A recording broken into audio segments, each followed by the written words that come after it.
To everything turn.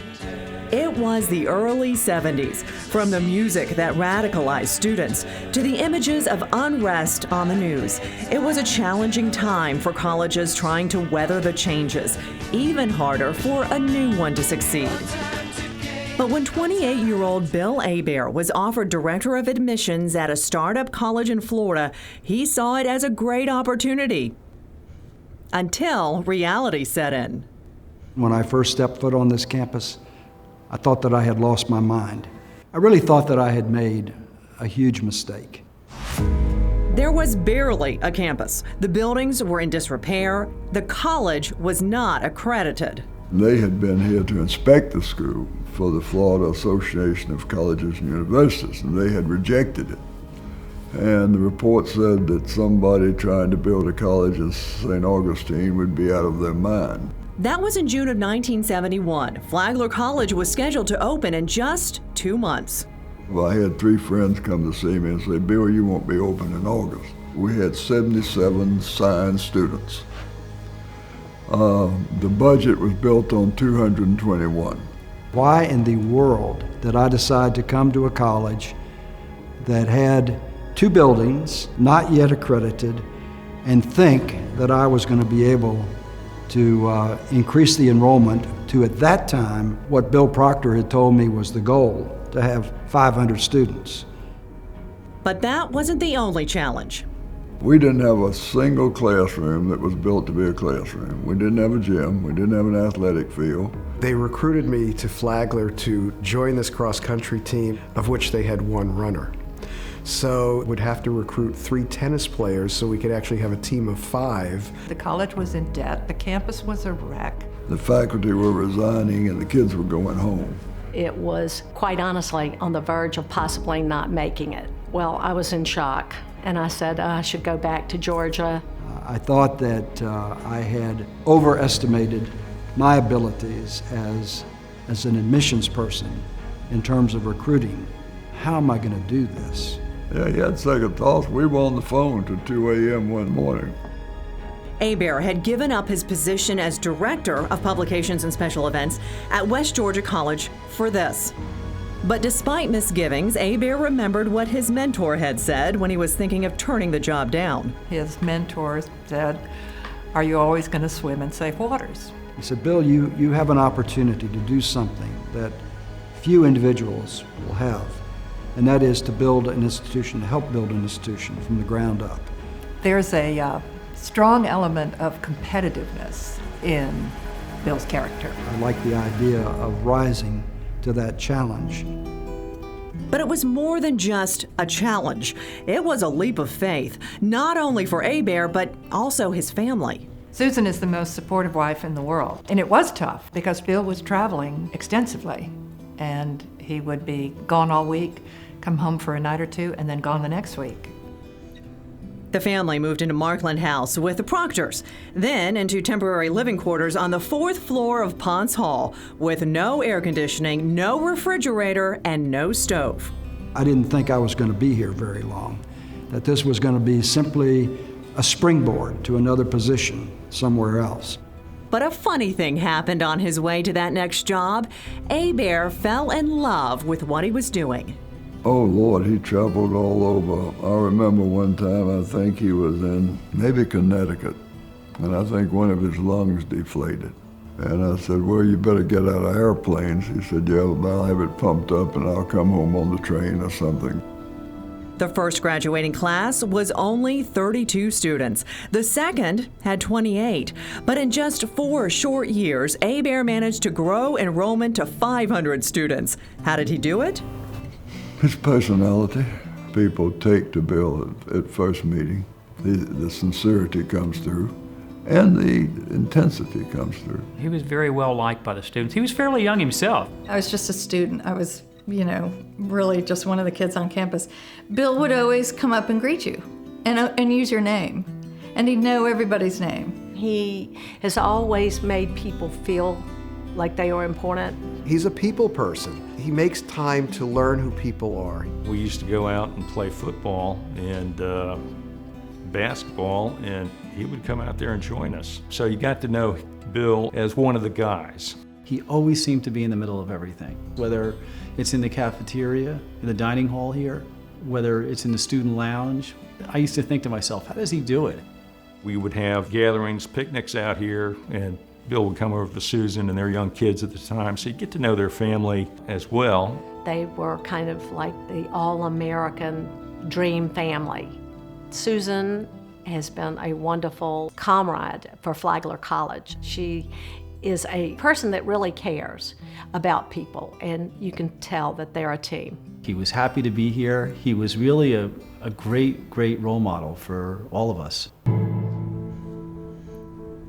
But attracting more students was only half the battle. The school's survival ultimately depended on whether or not it got accredited.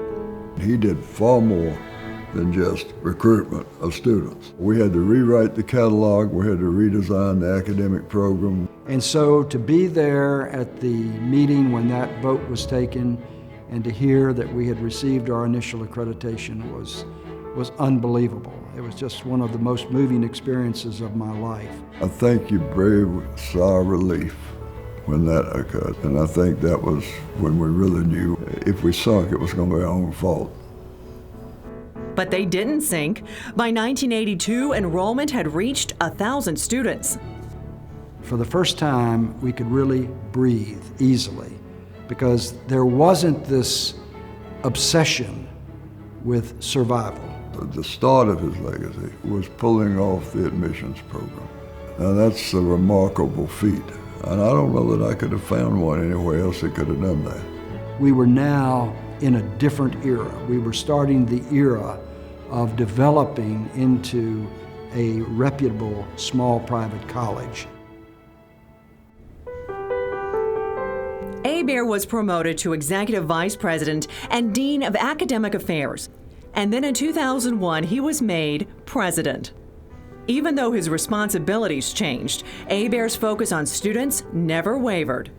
To me, he's at his best when he's with the students. He loves the students. That's how an educator ought to be. The president is in the gym working out when the baseball team is in there or when the basketball team is in there. Good to see you. Thank you. Good to see you. And he goes over and talks to them and says hi and wishes them well. And How things going? Good. You ready for finals? Yes, sir, I am. you know, I tell them when I was a college athlete, the only time I saw my college president was when I graduated. That was it.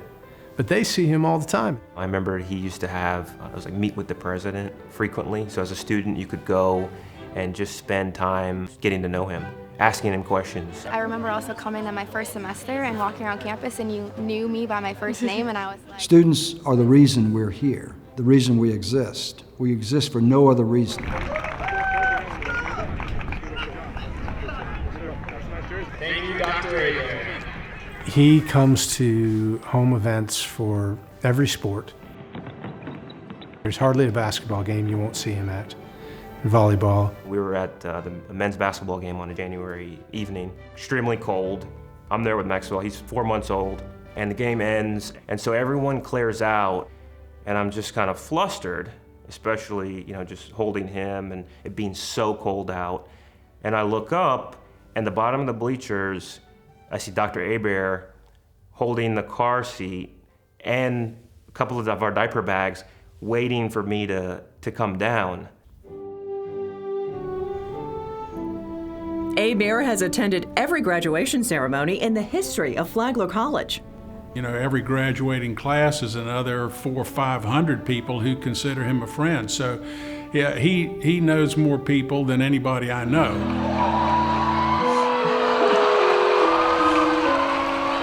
Abare's leadership has created life-changing opportunities for students. That is where our profits are going to decrease the most. The Business Administration Department's Society for the Advancement of Management has competed against some of the highest-ranked schools in the country. Flagler's team has won 10 national awards. No other college or university has ever won more than 5 national case competitions. I remember us winning in April 2008, and we went back to the hotel room and we called Dr. Abare. It was probably like midnight. But, you know, he was waiting for a call, and it was just great to hear how excited he was and how proud he was of us.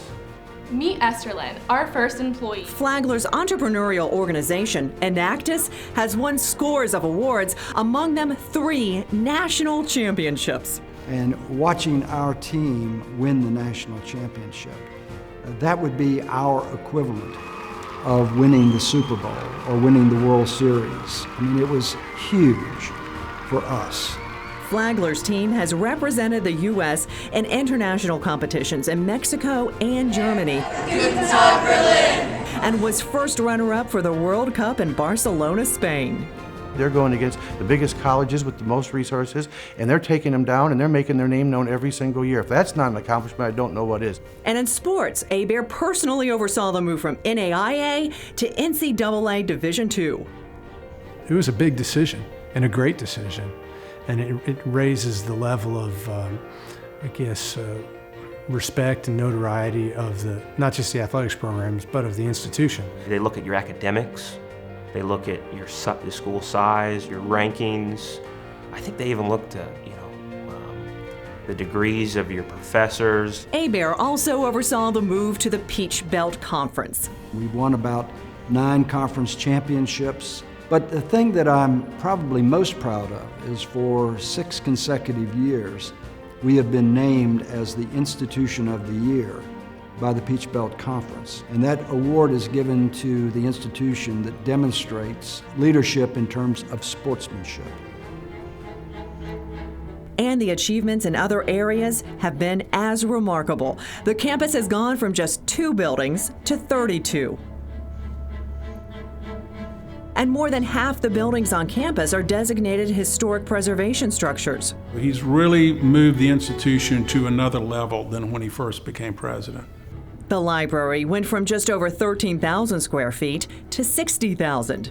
He's there when we break ground. He's there watching every concrete pour, every piece of steel that goes in, and has just really reveled in every facet of the college's life. Another goal Abare set for his presidency was attracting a top-notch faculty. When I came, I thought to myself, I want to be at a place that's committed to teaching. And it was clear from the beginning that that's what he was about, right? And that's what he wanted the institution to be about. And he's taken risks along the way. And the launch of the Faculty Senate, that was going to be a dramatic departure for the college.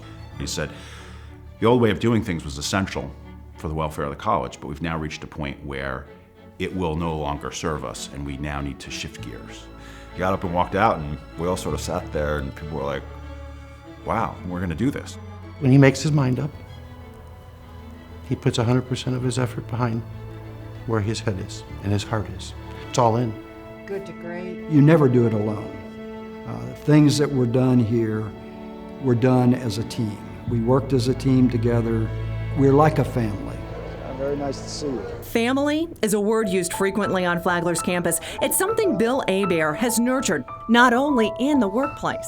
He adores his wife and best friend, Susan.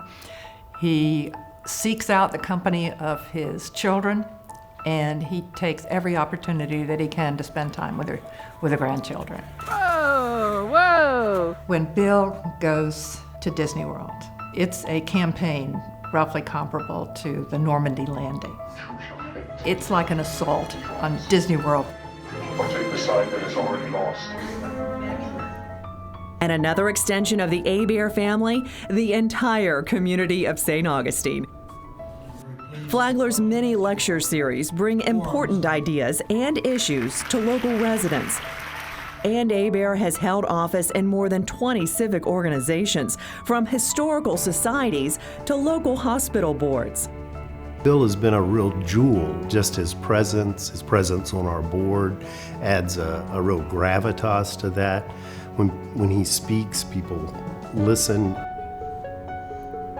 As part of his desire to give back to the community, Abare made a bold decision to create an online library of St. Augustine's civil rights history. The impact that Dr. Abare has had is nothing short of miraculous. The project was created in tandem with Ambassador Andrew Young and his staff. It's been a very eye-opening personal experience for me. It literally changed my life. I think in years to come, the historians who write about Flagler will see that as quite a courageous and historic act. We still do not understand. 50 years ago, it was unimaginable that I'd be asked to stand here on such an occasion. 50 years ago, Bill Abare also never expected to be where he is today. Looking at the campus now, it's hard to imagine what that young man saw when he first stepped onto Flagler's campus. It was a school that no one thought would survive. But today, thanks to his leadership, Flagler College is ranked second among regional colleges in the South and is listed among the best colleges in the United States by the Princeton Review.